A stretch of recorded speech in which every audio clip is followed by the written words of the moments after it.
ಮನುಷ್ಯನ ಜೀವನದಲ್ಲಿ ಭಗವಂತನ ಸೇವೆಗಾಗಿ ತನ್ನ ಎಲ್ಲ ಅಂಗಾಂಗಗಳನ್ನು ಸಮರ್ಪಿಸಿದರೆ ಅವನ ಬದುಕು ಸಾರ್ಥಕ.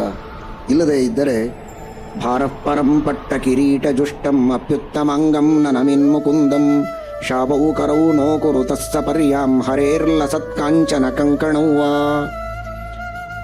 ಯಾವ ತಲೆಯಿಂದ ದೇವರಿಗೆ ಬಾಗಿ ನಮಸ್ಕಾರ ಮಾಡೋದಿಲ್ಲ, ಅದು ಅವನ ಕುತ್ತಿಗೆಯ ಮೇಲಿಟ್ಟ ಒಂದು ದೊಡ್ಡ ಕಲ್ಲಿನ ಭಾರ.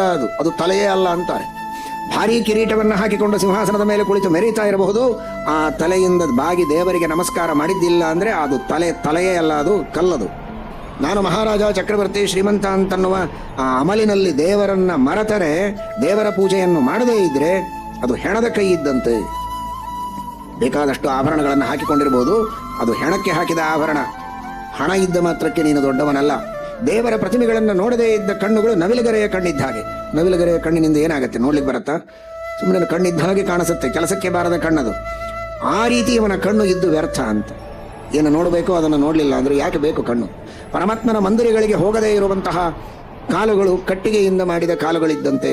ಅಷ್ಟು ನೀಚವಾದಂತಹ ಕಾಲು. ಯಾವ ಕಾಲಿನಿಂದ ಪರಮಾತ್ಮನ ಕ್ಷೇತ್ರಗಳಿಗೆ ಯಾತ್ರೆ ಮಾಡಲಿಲ್ಲ, ಆ ಕಾಲು ವ್ಯರ್ಥ ಅಂತ.